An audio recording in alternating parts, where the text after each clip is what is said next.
Another game for CF Montreal, another loss. Make that 0 wins and 2 losses after 2 games on the road. Let's start with the good. Well, from a score perspective, it was close. They lost by a score of 1-0 and only conceded the game-winning goal with a couple of minutes left in the game.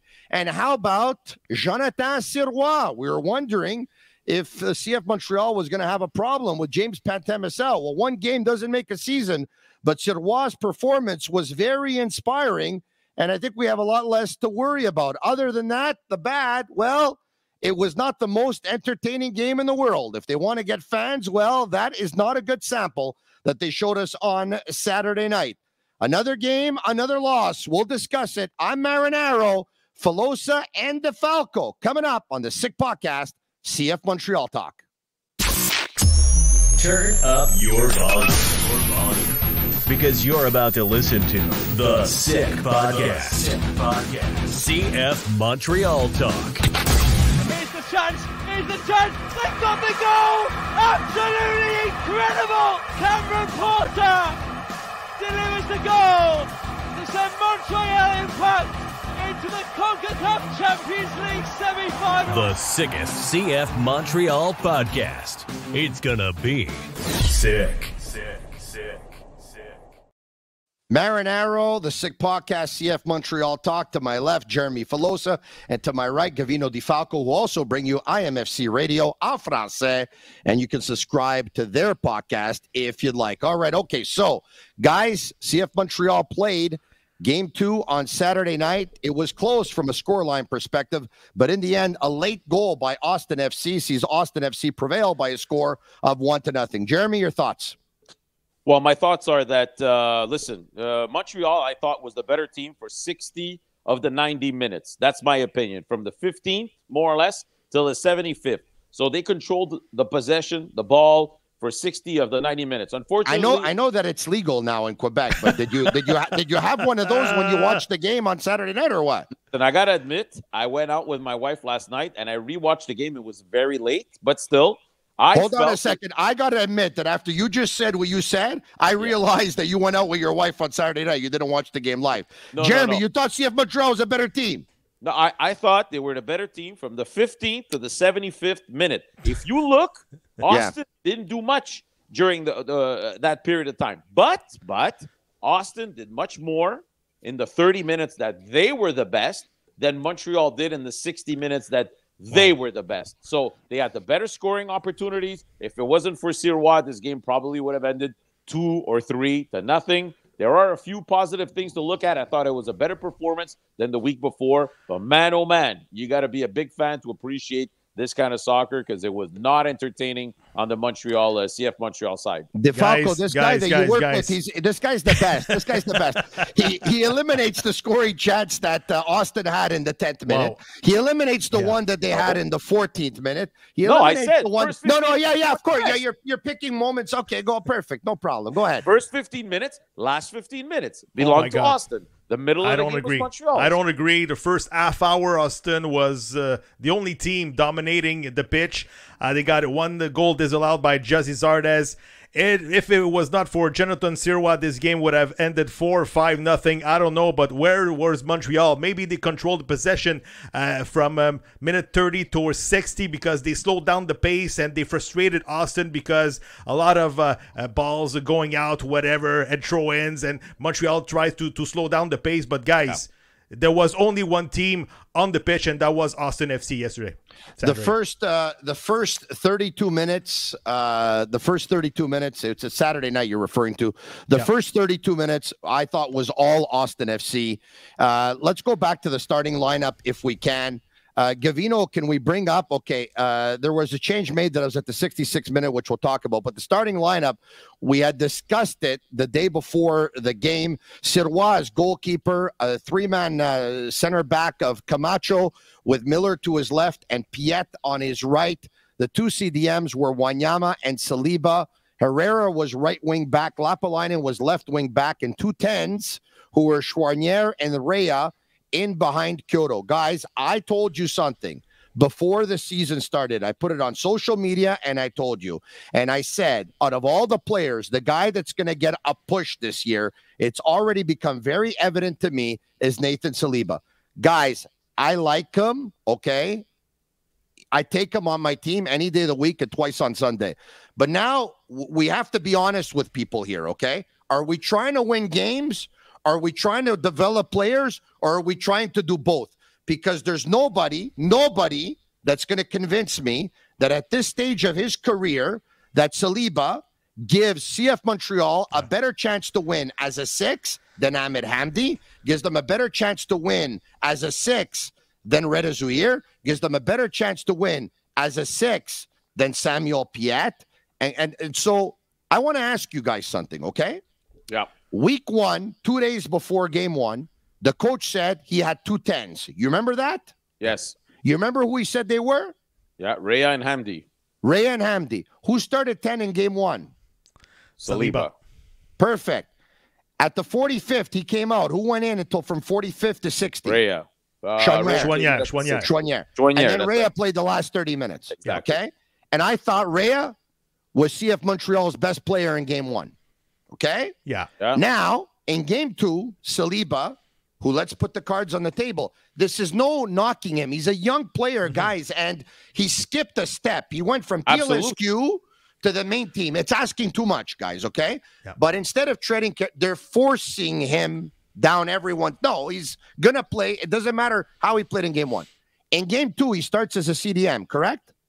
Perfect. Go through all the teams in the MLS. Go through all the teams and tell me who went from the 10 position to CDM from 1 week to another. Tell me. Listen, whenever you're ready. Nobody. No, I just want to say something. It doesn't make sense to put a rookie in that position. You know, as a number 10 first week, as the number 8 second week, and then he has to learn different position week in, week out. It's not like he has 100 games behind his belt. It doesn't make sense, guys. Maybe 1 or 2 project on the same pitch at the same time, but now you have 4 or 5 rookies at the same time. It doesn't make sense. Gavino, he wasn't playing as an 8, guys. They were playing in a 3-4-2-1 the way they played in week 1. They were playing with 2 6s, Wanyama and Saliba. And I'm going to ask you the question again.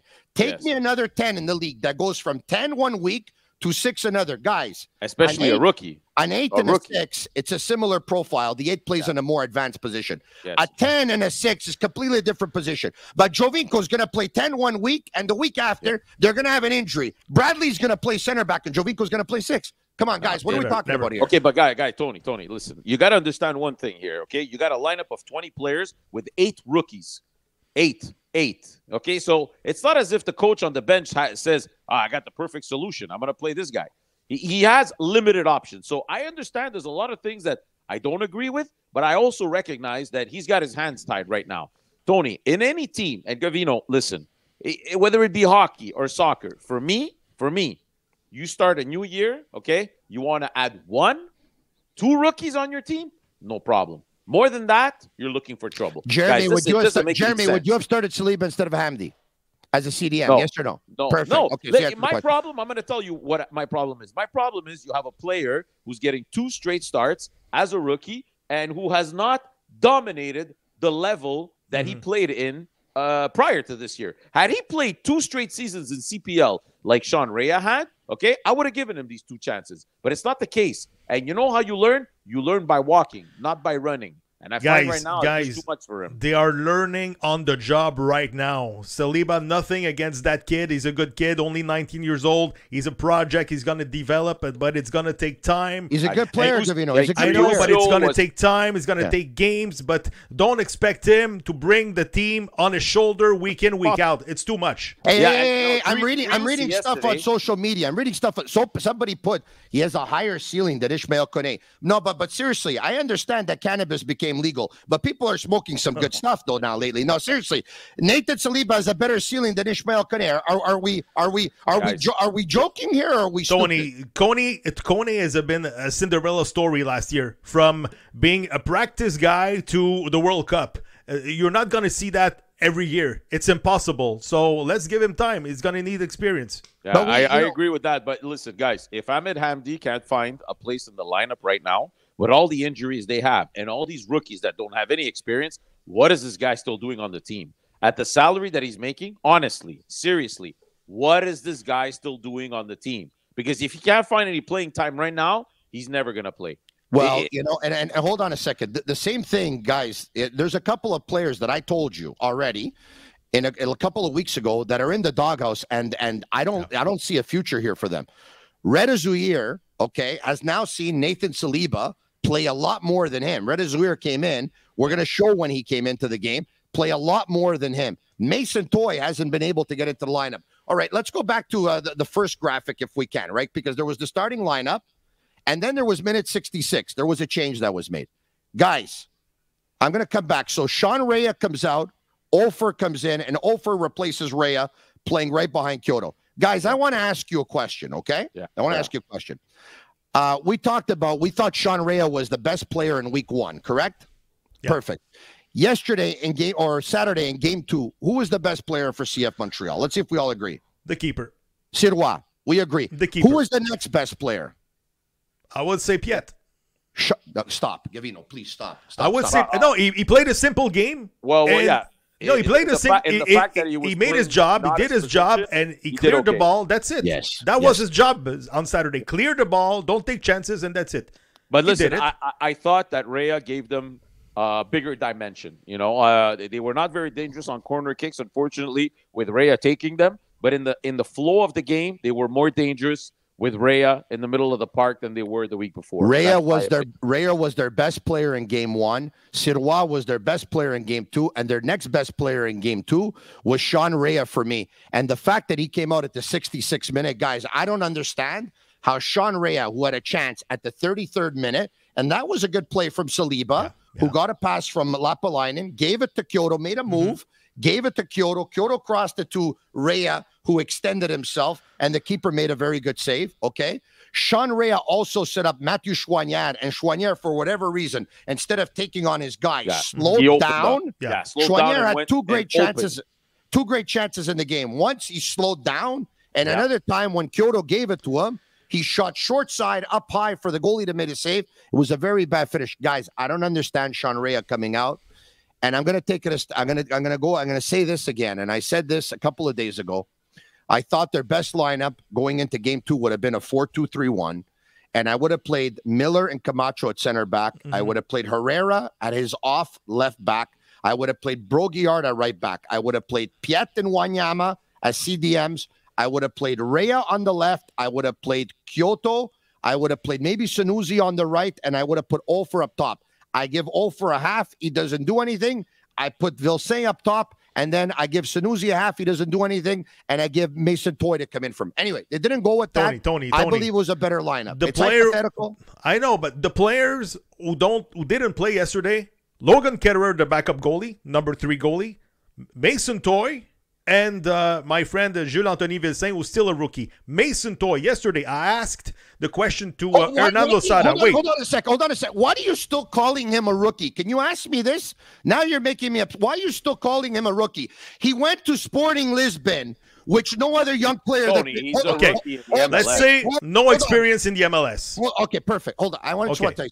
I want to tell you. Now, I'm sensitive about this topic because all the young kids that CF Montreal has on their team right now, up until 17 years of age, and I can't judge Joel-Anthony Vilsain in the last couple of years because I didn't follow him to Europe, okay? He was more of a difference maker than them. He was better than them. And by the way, he was better in any single position that he played. As a 9, as a 10, as a 7, as an 11, as Tony, a 6. You got to remember that the guy joined the team, a week before the season started. He so hadn't did played Ofer. a game. He hadn't played a game since October. Yeah, but Ofer was into his season. He came 2 weeks before he was playing in Europe. Vilsain hadn't played since October. So let's give them time. October. He hadn't played since October, since the end of the last season. Okay, guys.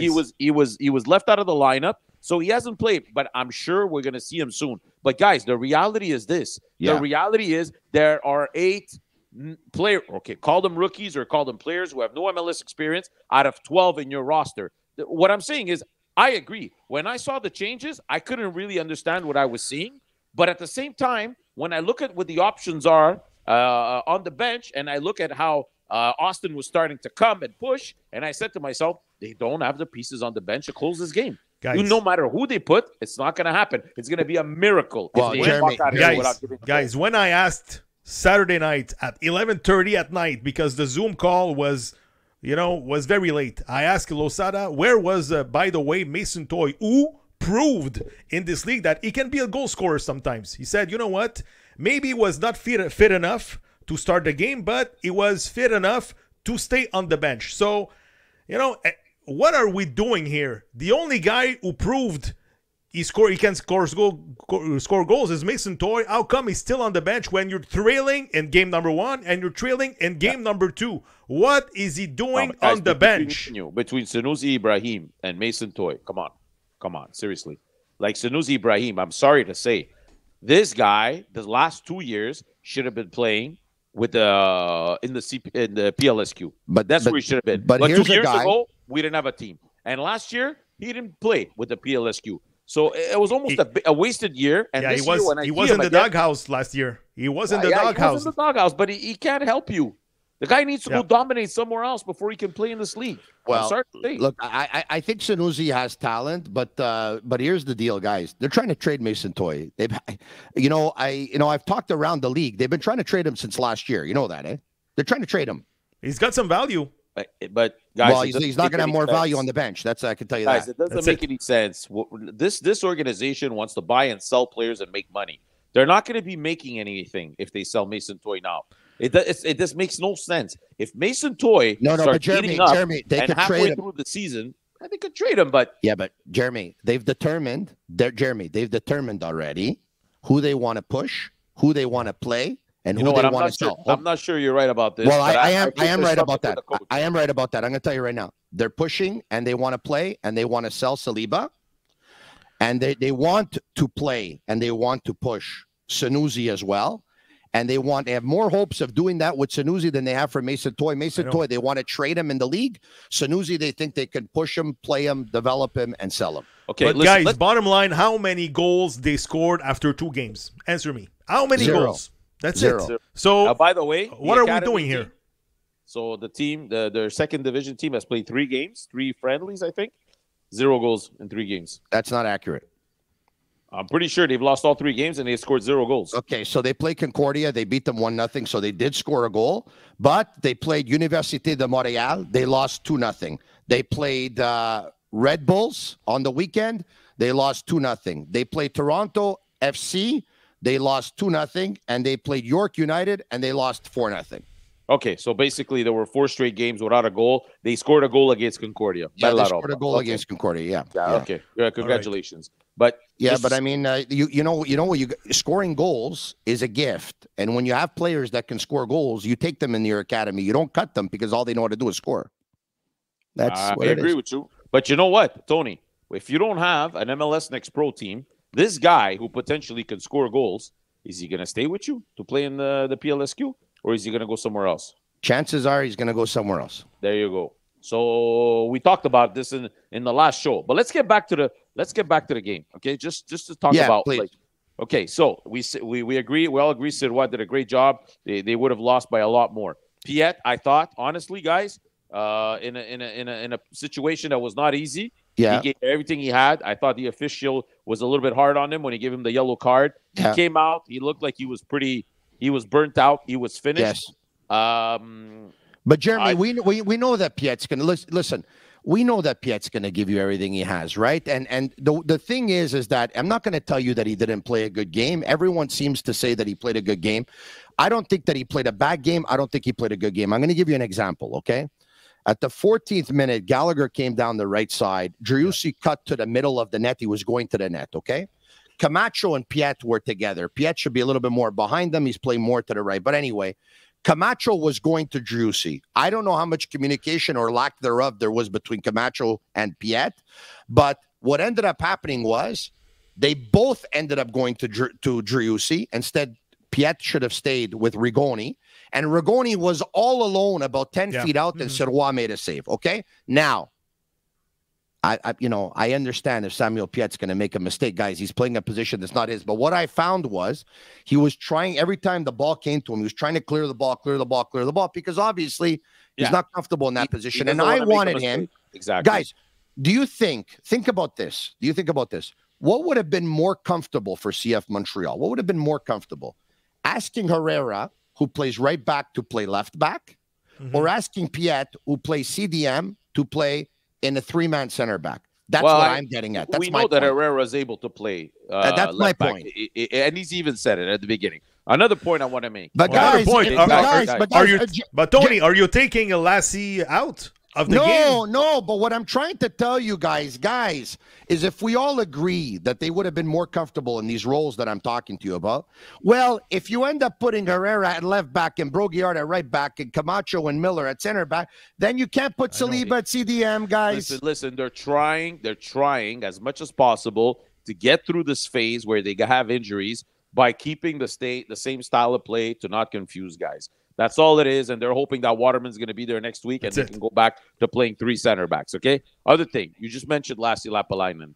Guys, with all due respect, okay, and the cardio that he has, and he comes back and he goes up, you need some offensive production from this player. I don't give a crap if it's an assist, if it's a center, a cross in the box, a goal, whatever. But this guy, when he's got the ball at his feet, guys, it's a disaster. He looks like me. He doesn't have the confidence right now. He doesn't have the confidence right now. A one-on-one, one against one. Last year, he was going for it. This year, he's more shy. I don't know what happened. I know that he has a lot of fitness and maybe he has a good vision or whatever. But I know the coaches like him. Coaches like him from day one because he does everything that the coach is asking for. But is he a threat? No, he's playing out of position. He's playing out of position. Guys, is he a threat? No. But listen to me carefully. He's playing left wing back, and you know that he's got to do offense and defense. Of course. Okay? Guys, Choinière played in behind the striker. They gave him 2 balls on a silver platter. One, he stopped running, and the other one, he put it short side on a net that's 18 feet long. He put it short side up high in the goalie's hands. That's what you got to be talking about, Jeremy, not the wing back who's got to do 14 kilometers a game, man. No, but I understand. Choinière, especially on the ball that Sean Rea gives him, he opens up. Instead of going to the net, a real goal scorer would have driven straight to the net and would have taken a shot. He went wide, tried to cross the ball to the other side and never made it there. Got cut off.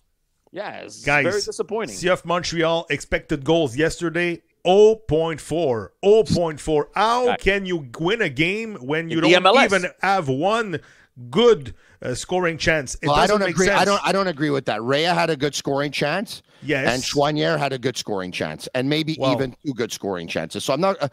Now let's talk about the goal, guys. Okay, let's talk about the goal. But before we do, guys, in that 10th minute, okay, Pereira knocks down Saliba because the reason why I'm saying this is because Reda Zouhir got destroyed on social media from the fan base because at the 87th minute of play, he tries for a shot that gets blocked. And then it goes the other way. I didn't think that was a good choice, but he's a rookie. But hold on that play, Wanyama is out of gas. Don't worry. You're right about that. And Wanyama fumbles. So Zouhir takes a shot that's blocked. Okay, guys? He's about 20 yards out. He's about 20, 22 yards out. He takes a shot that's blocked. 6 guys up on that play. Okay, perfect. Wanyama fumbles. The ball ends up going up. Now it goes the other way. There's a pass to the right winger, which was, I believe, the pass went to Lima. Lima did a cross that Iliadis could not cut off. Lima does a cross. It goes to Gallagher, who heads it. He was just in front of Herrera.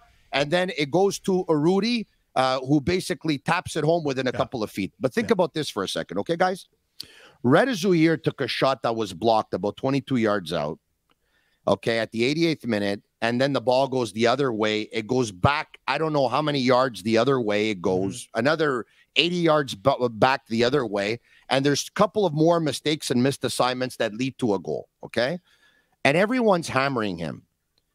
But in the 10th minute of play, Nathan Saliba, just outside his box, gets knocked off the ball by Pereira, who passes the ball to Zardes. Zardes gives a back heel, and then the shot by Rigoni 10 yards out is blocked by Miller.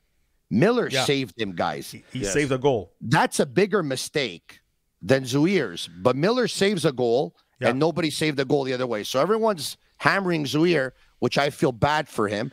And but don't forget that Saliba had a yellow card at the 8th minute, so he doesn't play maybe the same game after, you know? But you know what? There was I remember there was a situation last year, late in the season, early in the season, where it's a little bit of a similar situation where it's late in the game, and I think it's Ismael Kone who takes a shot, okay, and the shot is rapidly blocked. The ball goes to the other side, and Montreal ends up taking a goal, and I think they lose. I don't remember where they lost or they tied, whatever it was.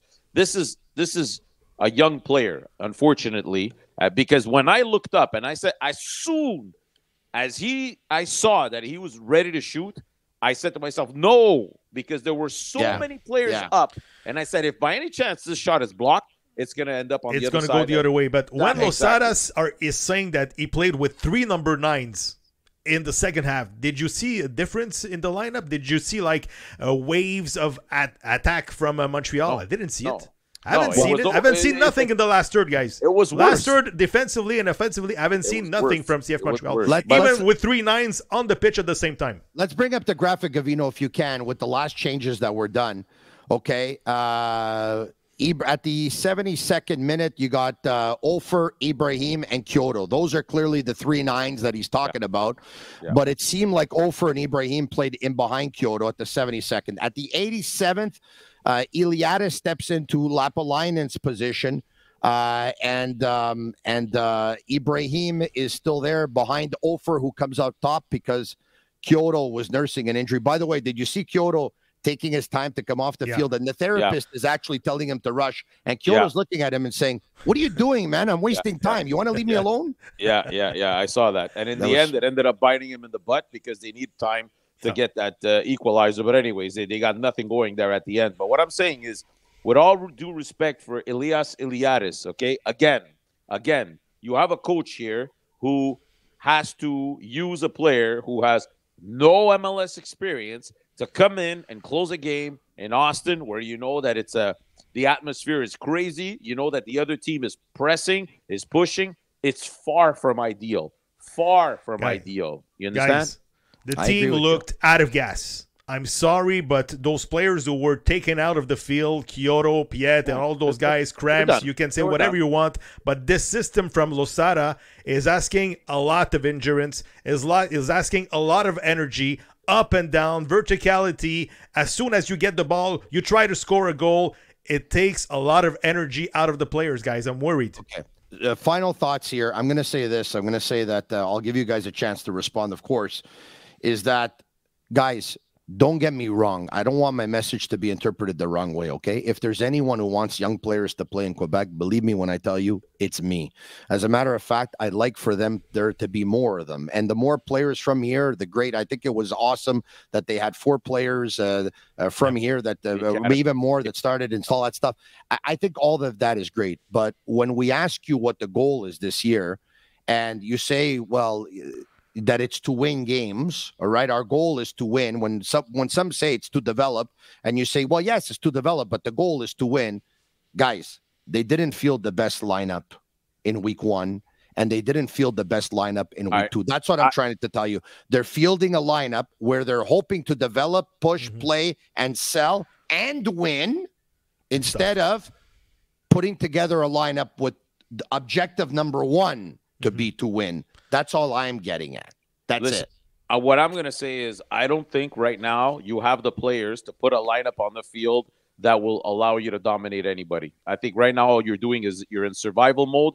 Like I said, you have 8 players who have little or no MLS experience, and you're not going to be winning many games with that lineup. Let's hope a couple of the veterans come back. But again, the only veteran that's really not there's 2 guys. Matko Milovic makes a difference, obviously, and Joel Waterman, who's now a young veteran. Everybody else Even the other guys that are not there, it's not as if they have a ton of MLS experience. Montreal doesn't have the luxury to have some players on the DL, and right now it's catching to us. Don't forget that the MLS, every transfer window, the league grows in talent, grows in good players. Yeah. And us, what did we do in the last transfer window? Practically nothing. Love Sirois, guys. Sirois was fantastic, eh? Yes. 100%. 100%. Yeah, very good. Happy good for the kid. For and in a couple of weeks, we might have another debate, guys, between either Pantemis or Sirois. But yesterday, very nice performance. We'll see. We'll see when we get there. Hopefully, they won't be out of the running already by then. But Tony, we don't press on the panic button because we haven't lost a game at home yet. Don't forget that. I get it, but in a couple of weeks, you're playing a game at home versus Philadelphia at the Olympic Stadium, correct? Yeah. You're going to need to sell some tickets, correct? Correct. Yeah. You may have lost game 1 and you may have lost game 2 and you might end up losing game 3 in Nashville. But for those who are watching, you got to give them more than just the fact that the home team is coming home and they're playing a game and that it's going to be an event. You have to give them something to be excited about, guys. And if they go a third game, they don't win, they don't score a goal. I mean, honestly, it's going to be tough for people to have a good reason to want to buy a ticket and be there. We're going to do this again in a couple of days. Of course, CF Montreal is going to be practicing all week long at the Olympic Stadium. Last week, Monday, was a day off. This week, it's not a day off today, so they're going to be practicing all week long. On Friday, they're going to leave for Nashville, and on Saturday, they visit Nashville. And then, of course, after that game, they will come home to have their Olympic Stadium opener versus the Philadelphia Union. I'm Marinaro. Jeremy Filosa to my left, Gavino Di Falco to my right. Tell your friends about this podcast where there's no hold barred. We don't hold back. We give our opinions, whether we're right, whether we're wrong. We're passionate of them, and we're going to go down swinging. That's it. That's the way it is. And follow us on Twitter at SickPod, CFMTL. Hey, avec le drapeau du Québec. Ben oui, pourquoi pas, mon chum. Bonjour. And that's a wrap. Hope you don't miss us too much until next time. Follow the Sick Podcast, CF Montreal Talk on YouTube, Instagram, Facebook, Google Play, and Apple Podcasts.